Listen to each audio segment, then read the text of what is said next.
year though with San Fran, uh, the Rams, and the Seahawks. So I mean, I think early on, as I'm analyzing this game, I don't wish injury on anybody, but I think it's a good thing that it's probably going to be a good thing that Charbonnet is going to be out so that Kenneth Walker can get all the work. I think he's like sorely underrated running back. I think the world of Kenneth Walker ever since I saw him at Michigan State. I mean, and I think they're doing themselves a injustice by not giving him more carries, more work. So hopefully that turns out being a case where he's actually the true workhorse running back. You don't have to split times with Charbonnet, although I wish him a speedy recovery. But I mean, I, this is going to be a tough one because I just love the Seahawks defense, man. I think they can cause anybody trouble. But if I'm staying true to my picks, then I got to take the Rams in this game. I just think Matthew Stafford is a great. I like those wide receivers that they have. I mean, it's going to be a close game, man. That echo is crazy, man. And I'm not saying that for me. I'm saying that for the people listening. I know if I hear it, the people out there listening, but I don't know what it is. But anyway, the I'm a favor the Rams in this game. Even though I think the Seahawks are going to cause a lot of problems on defense, I just think it's the Rams' time, man. I just feel that way. If I'm picking with my head, I'm probably picking the Seahawks, but admittedly, I'm picking this one with my heart. So I'm gonna favor the Rams in this game.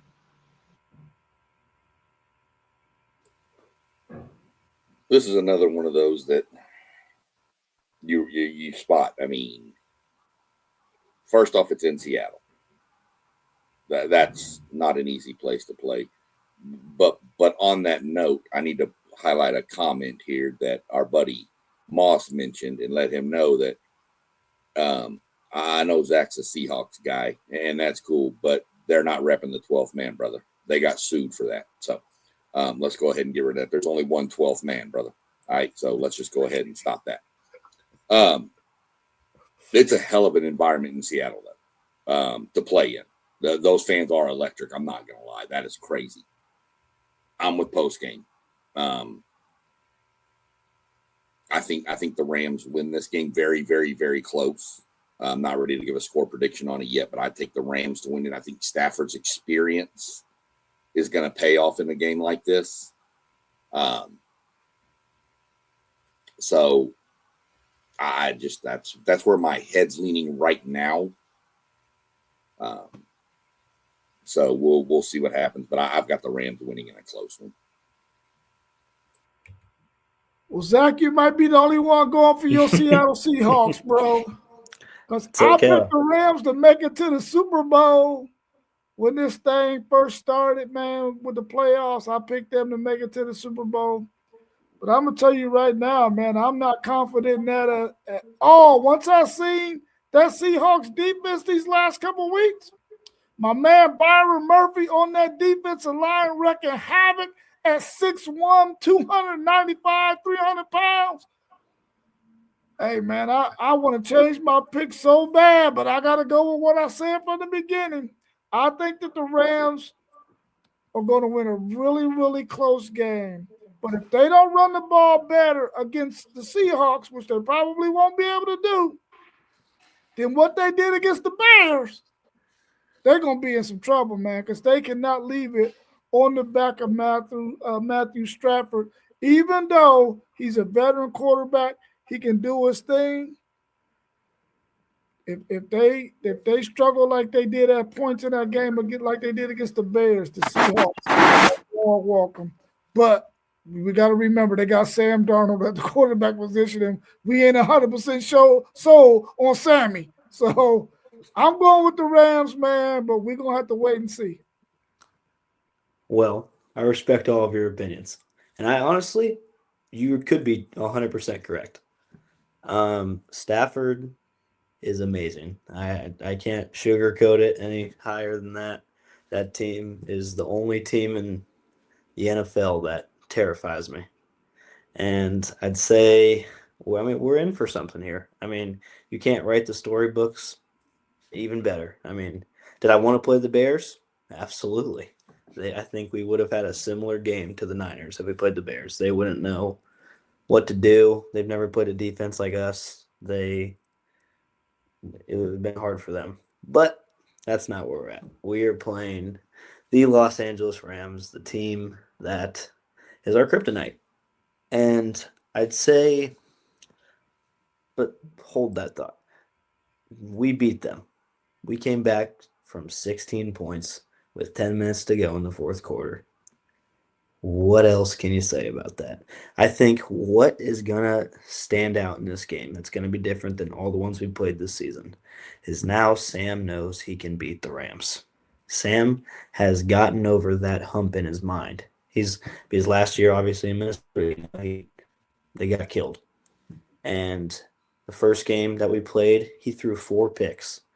And we still had a chance to beat them in the fourth quarter with like a last-second field goal. If Sam plays mediocre, it could be a pick. It could be a game like he just had. He was like 12 for 17 for like 150 yards and no picks. We can rely on our 3 phases of football better than any other team in football does. Because we have a great special teams, probably the best with Rashid Shaheed right now. Our defense, arguably the best defense in football. And our offense just has to play mediocre. And the fact that Charbonnet's out definitely hurts. I'll say that in the front. But Kenneth Walker is our number 1 guy. He's going to be just fine. He had, I think, 120 yards and 3 touchdowns last game. That's all out of the fact that Charbonnet wasn't playing. So I think that we're going to be okay. And it's kind of hard to say that because, like, obviously it's Matthew Stafford, they have Puka, they have Devontae Adams, they have a loaded roster. But I think it'll come down to Sam. But Sam, I think, can do it because he's done it before. And he had never been able to say that. And the fact is that he's going to face them on the biggest stage to do it, to go to the big game. I think honestly he can do it if he plays mediocre. That's been my topic all year, and I've talked about how you can build a team around him and he will succeed. Obviously, we've had 3 losses this whole season, combined 9 points, which is unreal. It alls come down to last-second field goals or stupid plays in the end. And, I mean, you can't say much more about this team. I think if Sam just plays okay, he can throw a pick. I don't think this is going to be close.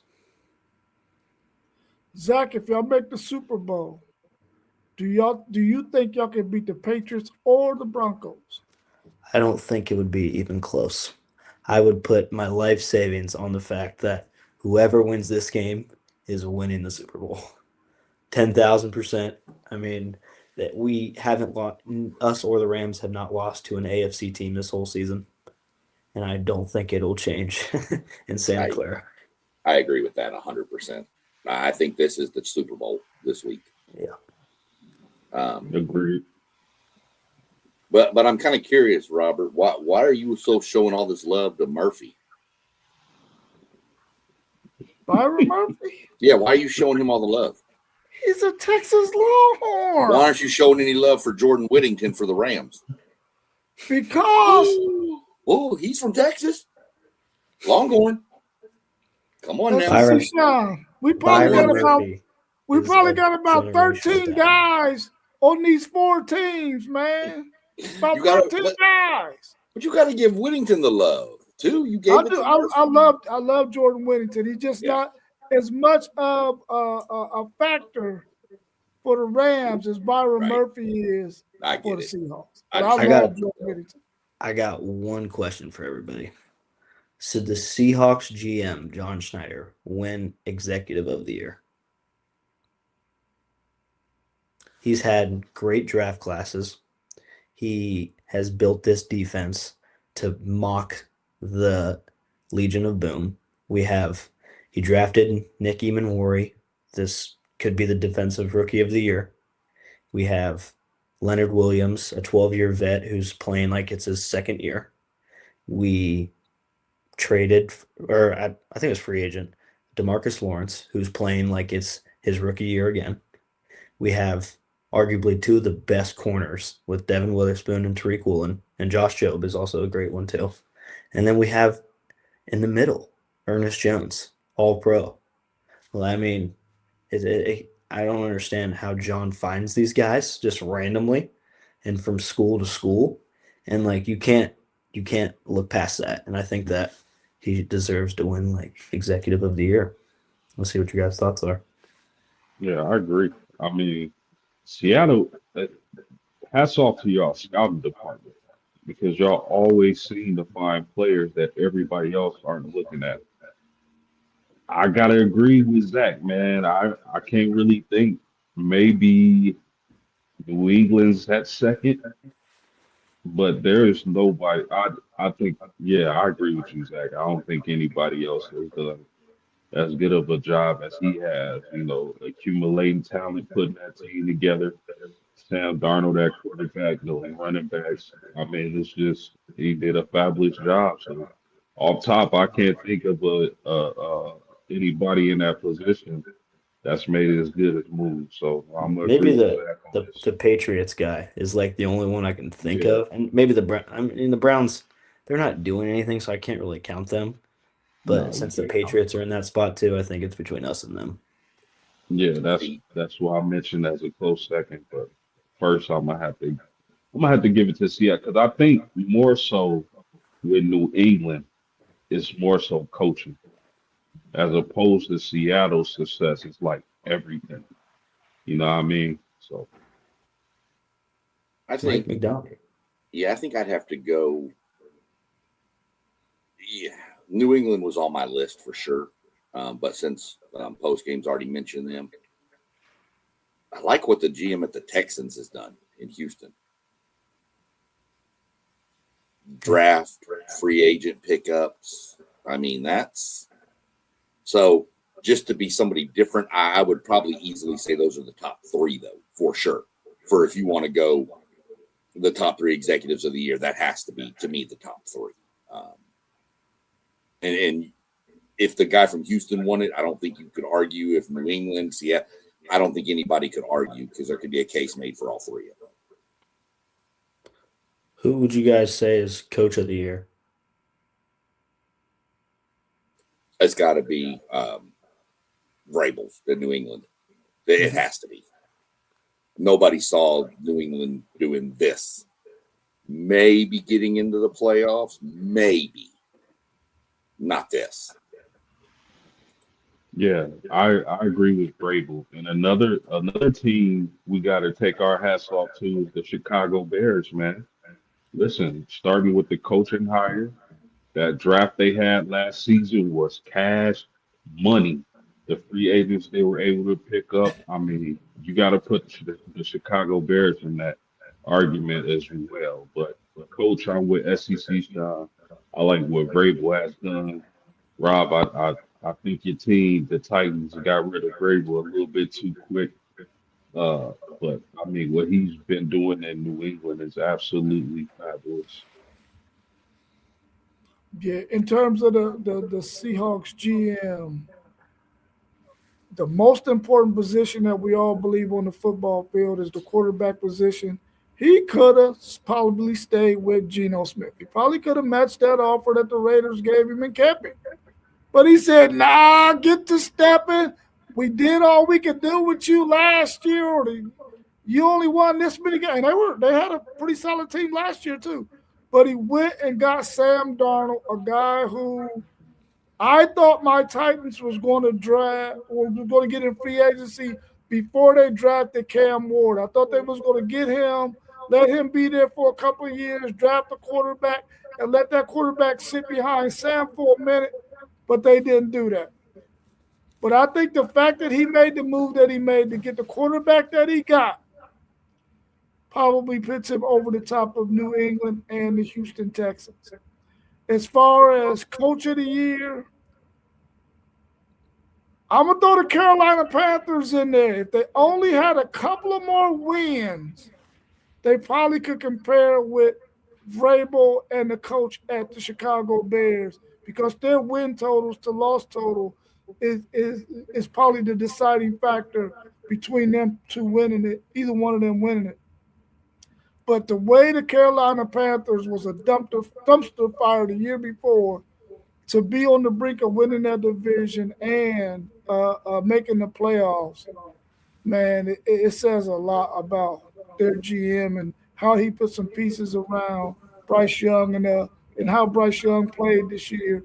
So I would throw the Carolina Panthers in there as well, but they probably didn't have enough wins to surpass New England and the Chicago Bears. I'm going to say one more thing about this Coach of the Year thing. I know I'm biased with Mike McDonald, but I think the biggest thing is he is a second-year head coach. First season, we were 10-7 and just missed the playoffs. In his second year as a head coach, just in general, he was a defensive coordinator for the Ravens. He took us to the NFC Championship and won 14 games, or 15 technically.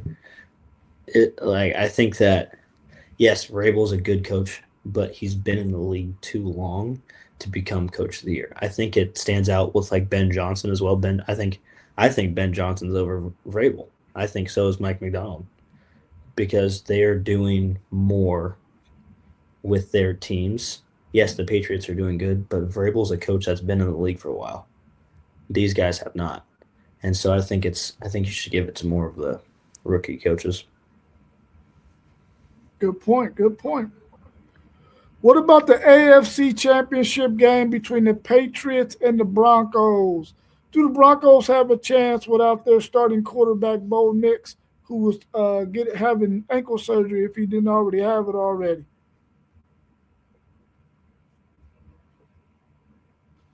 Go ahead, SEC. We'll let Zach get this one first. So here's my thoughts.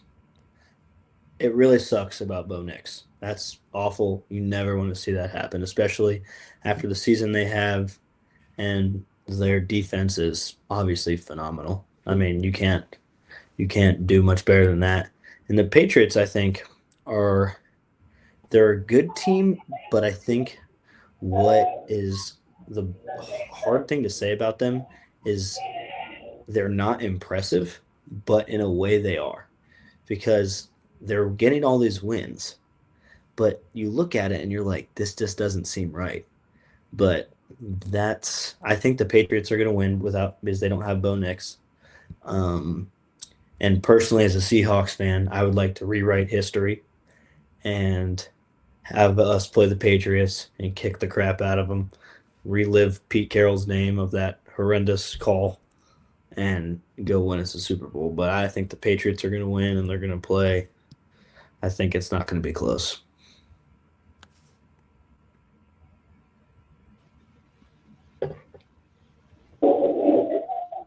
Mossberg, you want to jump in there real quick and answer that question?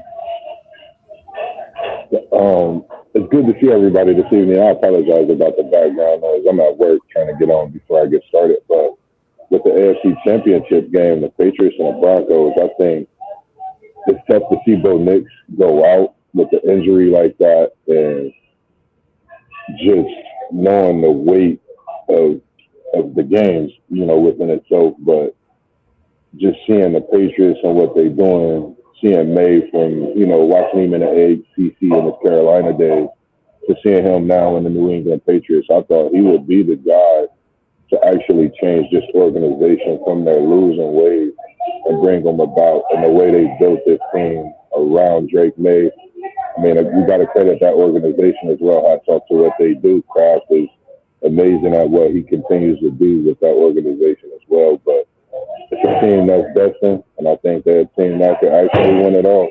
And they have players that's played in these AFC Championship games, and we see what Diggs is bringing to the table amongst other weapons that they have. And Stevenson, Travion Henderson, they definitely got to get some respect put on their names, because they definitely been coming in and handling business as well. Yeah, good to see you in here too, Moss. Man, listen, I agree with Zach, man. It's New England is one of those teams where it just feels like they not supposed to be doing this. You know what I mean? Like it just don't feel right. But if you actually watch this team, this is a hell of a New England Patriots team. Like I love the fact they got Stephon Diggs and so many other receivers, but Drake May doesn't lock on to one receiver. He spreads like it every other week there's a different receiver going off. Like he doesn't just lock on to one guy. And their solid offensive line play, their running backs and Ramondre Stevenson and Henderson. That's a hell of a team. And we know Vrabel gonna bring a great game plan when it comes to the defensive side of the ball. So I mean, I like the Broncos. I think their defense is lights out as well. But them not having their quarterback, and I like Stidham. I think Stidham can slang it. And we all saw what happened with the type of run the Philadelphia Eagles went on when they lost Carson Wentz and they had to have Nick Foles step in. So can we see a repeat of that? I doubt it. So I'm a favor New England in this one. I know it feels like they're not supposed to make it this far, but I just like what I see out of Drake May and that coaching staff. So I'm gonna take New England. I'm taking Denver without Knicks. I think Denver's defense is going to be the difference in it. Denver's at home. Not kind of the same home field advantage as you would get in a Seattle. But again, you're at elevation. And it's different to play there. And a little fact, if y'all don't know, when you come out of Denver's visiting locker room, there is all kinds of signs and warnings about elevation and all this stuff and how it affects you and all this when you're walking down the tunnel. That's what you see. So it's in your head. I like Stidham. I've liked him since the kid played high school ball at Stephenville High School in Texas. So I'm pulling for him. I don't have a dog in the fight, so I'm going to pull for the Texas kid. Why not? So I like Denver. I like their defense. I think Stidham makes enough plays to get it done. My man Doug said with Sean, he said Denver, rally around Stidham, right coach the game, the right game plan for him. So I'm going with the Broncos too. Sort of for the same reasons SEC Sean is. He's going with the Texas guy instead of him. But I'm going with them 6 Texas Longhorns that they got on that Denver Broncos team. I feel like Denver and Coach Sean Payton are going to be able to give Stidham the running game he's going to need. They're going to give him the scheme that he needs in order to manage this game and to win it, and rely on that defense to do what they do.